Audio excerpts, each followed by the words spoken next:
This is episode 1 of the Butt Chronicles. We take a look at Beavis and Butt-Head, episode 1, Frog Baseball.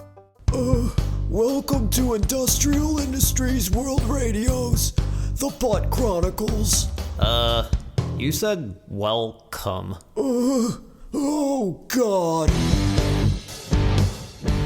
Hello, ladies and gentlemen, and welcome to the Butt Chronicles, your audio guide to everything Beavis and Butt-Head.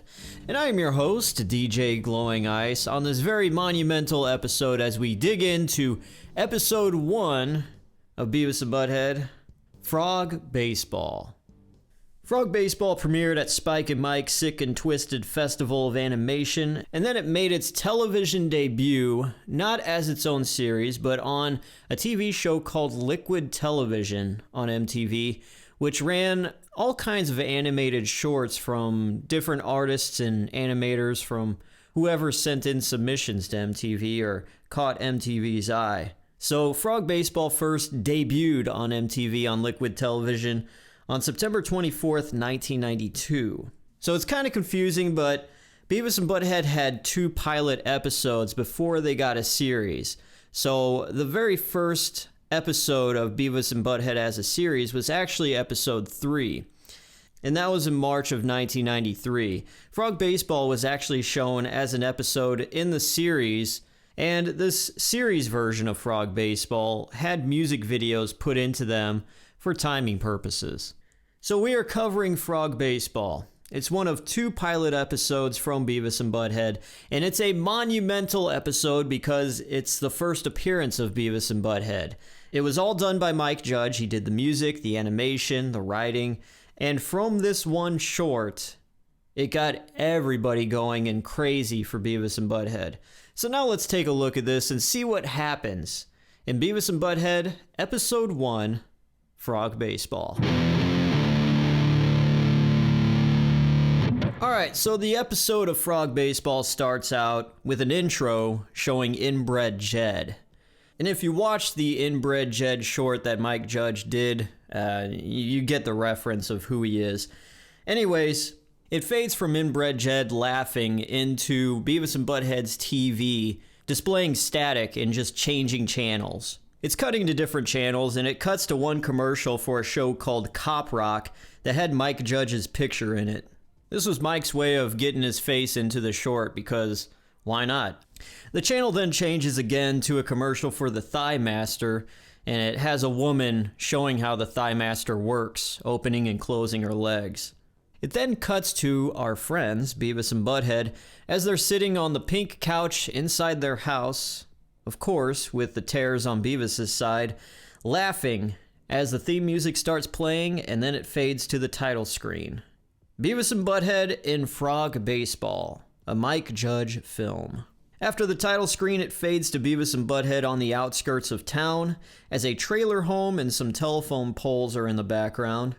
Beavis is holding a large bug with a firecracker shoved up its butt, and he lights the firecracker and throws it. Beavis and Butt-Head then watch it blow up, mention that it's cool, then imitate the tune of Iron Man from Black Sabbath. Then in the distance, Butt-Head notices a frog, and they both yell, "Frog Baseball!" They then run and grab the frog. Beavis pitches the frog to Butt-Head, who is now holding a baseball bat. As Beavis yells for strike 3, Butt-Head hits him in the back of the head with the bat. Beavis shrieks in pain, and Butt-Head laughs and says, "Ball." Butt-Head then throws the frog up in the air, pitching it to himself, and hits it. A nice juicy sound effect of the bat hitting the frog sends the frog flying. The battered and bloody green frog then smacks onto the ground. Beavis and Butt-Head laugh, and Butt-Head says that was cool. They both then mouth the riff of Smoke on the Water by the band Deep Purple. And then you hear the sound effect of a dog barking. It pans out, and then you see a white poodle with the boys off in the distance. Beavis says, "Whoa, check it out, Butt-Head. Mrs. Higgins' poodle." It then shows the faces of the boys close up as they yell, "Dog Baseball!" And they run to the dog yelling to get him as it fades to a card saying, "To be continued." As this to be continued card is displayed, you hear the sound effect of a dog being hit and it crying. The credits roll and it states that animation, voices, and music were done by Mike Judge, along with the thanks from other people that did cell coloring and other things as well. After the credits, the final frame states that no animals were harmed in the making of the film. 1992, Mike Judge. Like I said before, music videos weren't a thing in the original Frog Baseball, and they were only added into the later version when Beavis and Butt-Head became their own series in March of 1993. So now we're going to get into the music videos that were featured in the series version of Frog Baseball.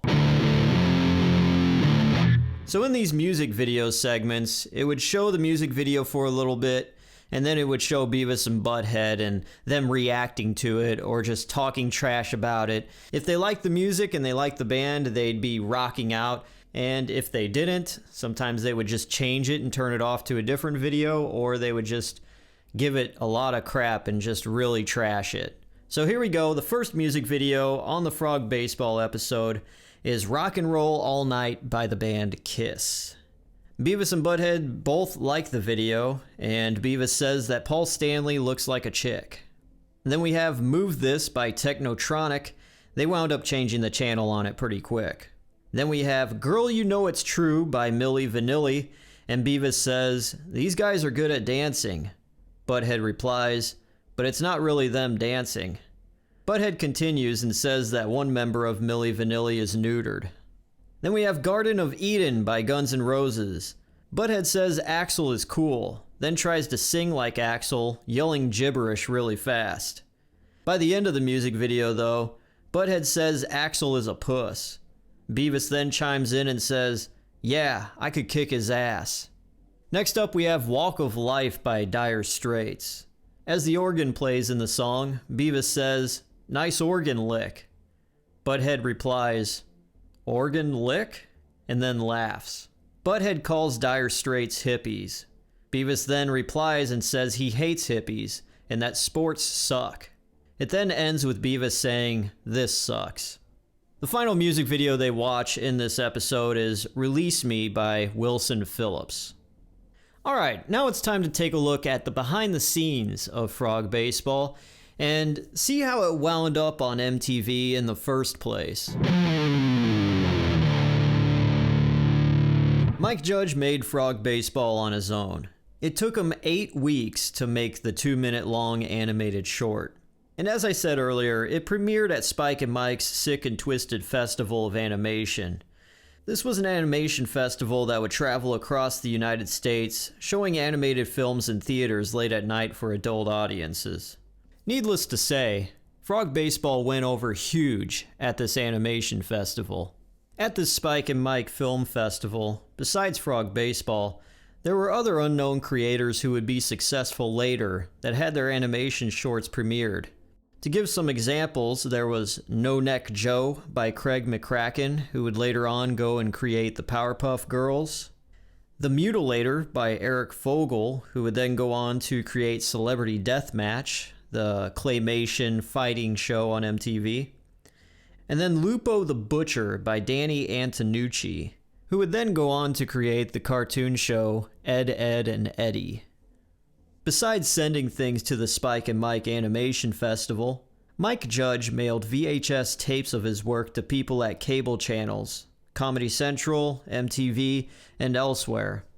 He wound up getting addresses to mail things in by simply calling information, and he would jump through all the hoops and the red tape to finally get an address to mail a tape to somebody that was in some kind of power. Now, besides Frog Baseball being on these tapes, Judge also included shorts based around the character Milton called Office Space. The movie Office Space was based on these animated shorts. From sending 12 to 20 VHS tapes to all these different networks, Mike Judge got a call from Comedy Central wanting to play some of the Milton stuff. Now, how Mike Judge got Beavis and Butt-Head into the limelight at MTV was that he was looking through an animation magazine, and he saw that MTV's animation show Liquid Television was looking for people to mail their stuff in.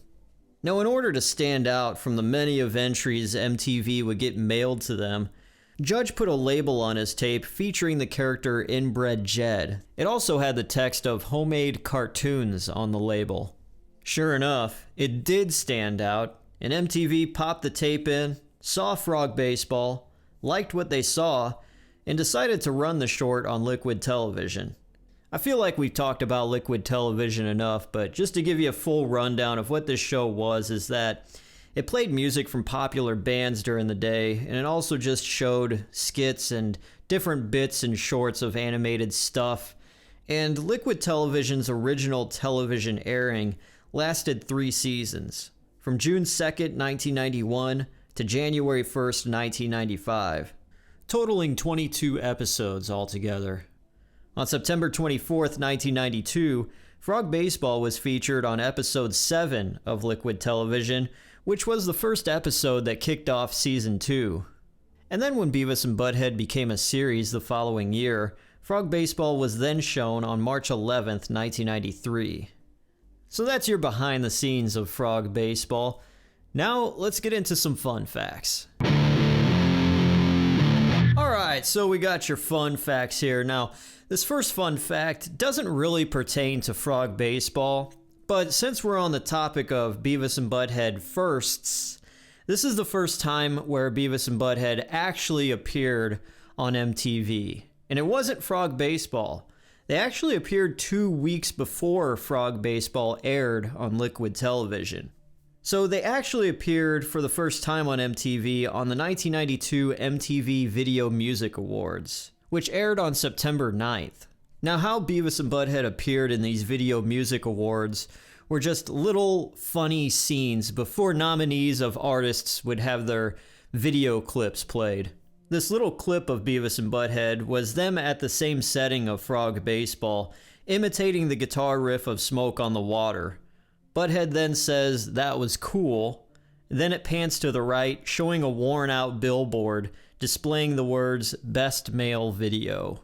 Alright, to some actual fun facts about Frog Baseball is that the Liquid Television version leaves out the sounds of the dog getting hit and crying. And instead it just fades from Beavis and Butt-Head running to the poodle to a still shot of Butt-Head hitting Beavis with the bat with the caption, "No animals were harmed in the making of this film, except Beavis."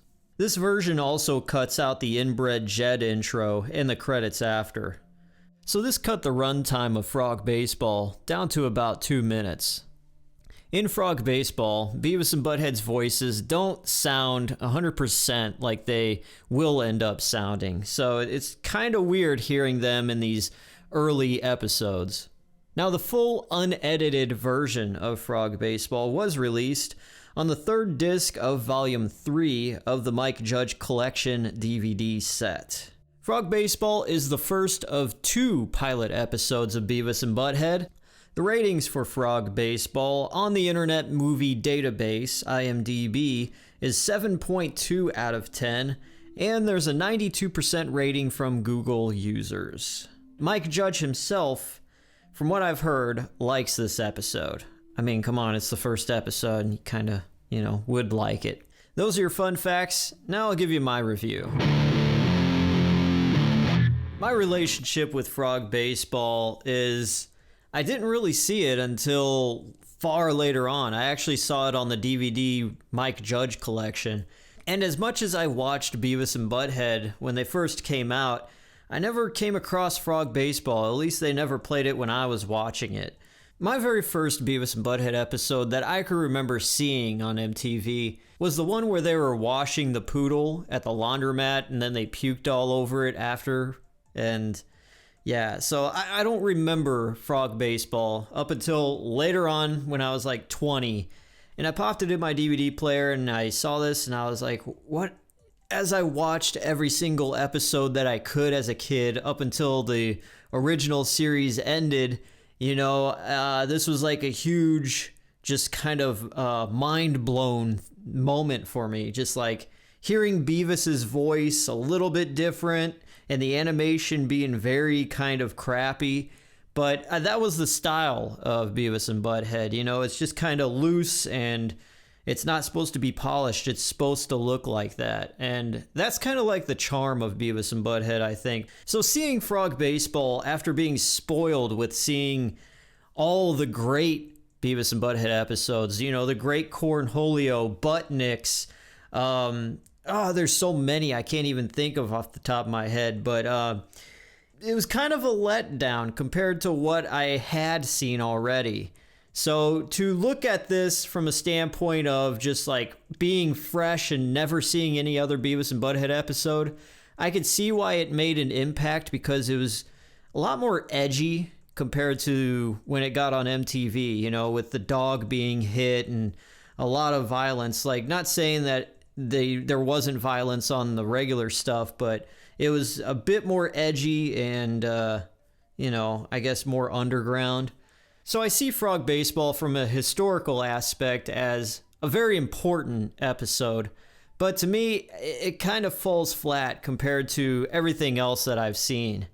So if I were to give Frog Baseball a rating out of 10, I'm going to say from the importance and a historical aspect, a 5 out of 10. It's cool, don't get me wrong, but comparing it to all of the other Beavis and Butt-Head episodes, it's not my favorite. But I could understand from someone not seeing a Beavis and Butt-Head episode and seeing Frog Baseball how much of an impact it did make. So I can see it from that standpoint as well. But that's my personal opinion, and that's my rating for Frog Baseball.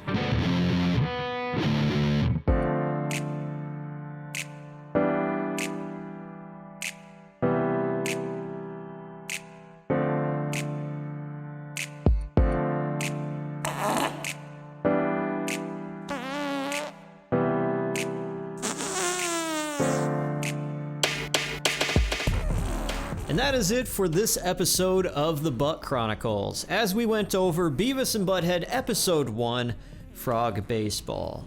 Did you like Frog Baseball? Did you even know it existed? Well, let me know in the email at industrialindustries.worldradio@gmail.com. That's where you could contact me. We also have a Facebook page at the Butt Chronicles. And you can reach us on Instagram at IIWR Podcast and sound off on there. And if you enjoy the podcast so far, the whole 2 episodes we have now, you can go ahead and rate us on Apple Podcasts or whatever and do whatever you want to do. But if you do enjoy this, it's much appreciated, but it is what it is. Who cares? Anyways, I am DJ Glowing Ice, and this is the Butt Chronicles, your audio guide to everything Beavis and Butt-Head. See you guys next time.